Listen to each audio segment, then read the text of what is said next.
So, hello everyone. In today's lecture, we are going to see about malaria, pharmacology of malaria, how malaria works. Okay, कि malarial parasite कैसे हमारे body पे affect करता है. तो यही मैकेनिज्म हम माइक्रोबायोलॉजी में भी लिख सकते हैं, वेयर माइक्रोबायोलॉजी में क्वेश्चन होता है about the process of malaria infection. Okay, so first of all malaria का कॉजेटिव क्या है. मलेरिया के कॉजेटिव दो है. एक है प्लाज्मोडियम वाइवैक्स और एक हमारा है प्लाज्मोडियम फैल्सीपैरम.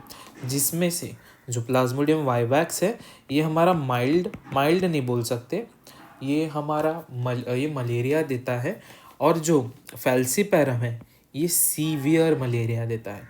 वो कैसे सीवियर देता है ये हम आगे देखेंगे. इन दोनों के आरएक्स में अभी हम ACT यूज़ करते हैं, ये भी हम आगे जाके ड्रग्स में देखेंगे. सो ए से हमारा है आर्टेमेसिनिम, सी से है कॉम्बिनेशन और टी से है थेरेपी. मतलब हम ड्रग्स की कॉम्बिनेशन थेरेपी यूज़ करते हैं.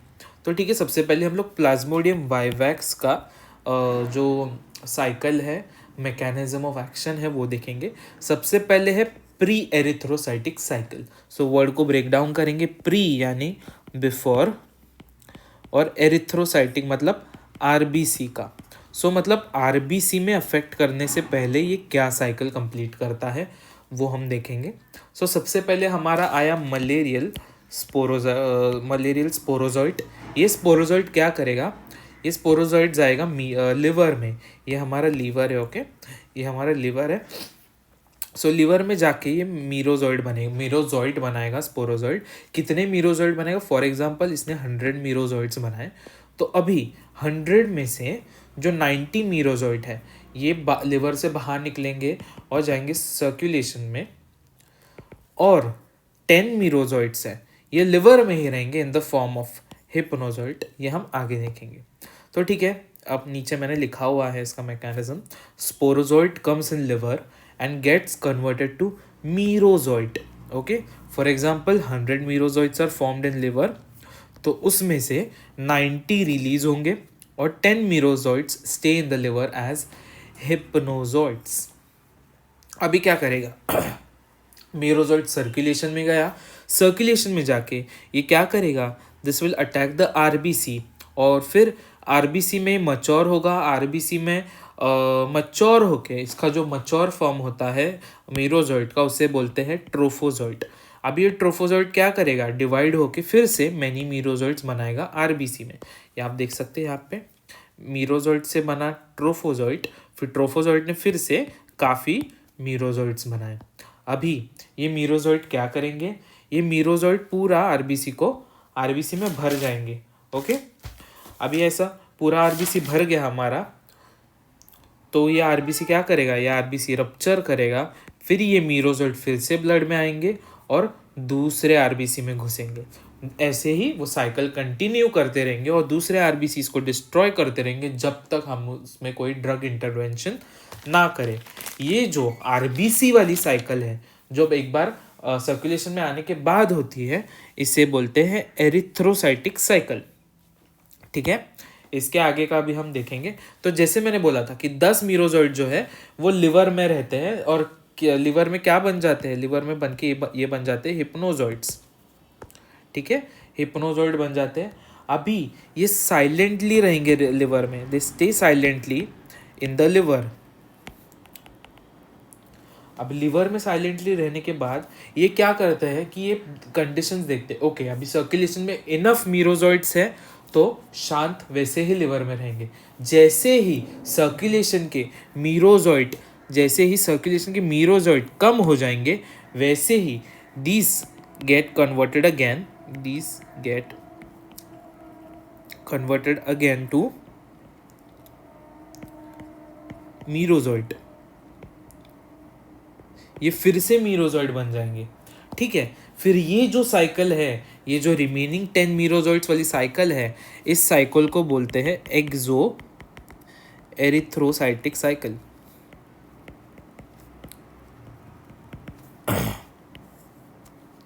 इसे एक्सो एरिथ्रोसाइटिक साइकिल बोलते हैं क्योंकि ये एरिथ्रोसाइट के बाहर हो रही है.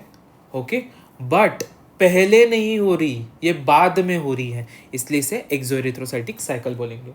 अभी फैल्सीपैरम में कैसे होता है ना, इन फैल्सीपैरम 100 नहीं हो, देर आर नॉट 100 नहीं होते, फॉर एग्जाम्पल 100 नहीं होते, 100 के जगह होंगे 10,000 मीरोजोइड्स बनेंगे इन लिवर। और इसमें देर इज नो एक्सोएरिथ्रोसाइटिक साइकिल। मतलब एक्सोएरिथ्रोसाइटिक साइकिल नहीं होने का मतलब क्या है कि वो हिडन नहीं रहेंगे। जो all of this 10,000 merozoites enters the RBC, और इसके वजह से ये ज्यादा आरबीसी डिस्ट्रॉय करते हैं एज कंपेयर टू वाइवैक्स।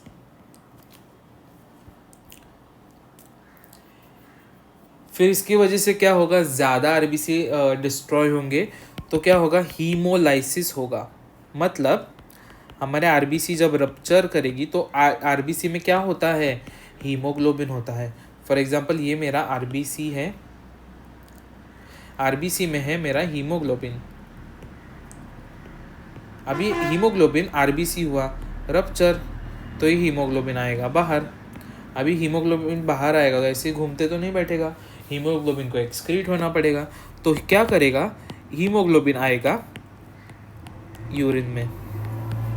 अब यूरिन में आने के बाद इसको एक टर्म है, उसको हम क्या बोलेंगे, हीमोग्लोबिन यूरिया।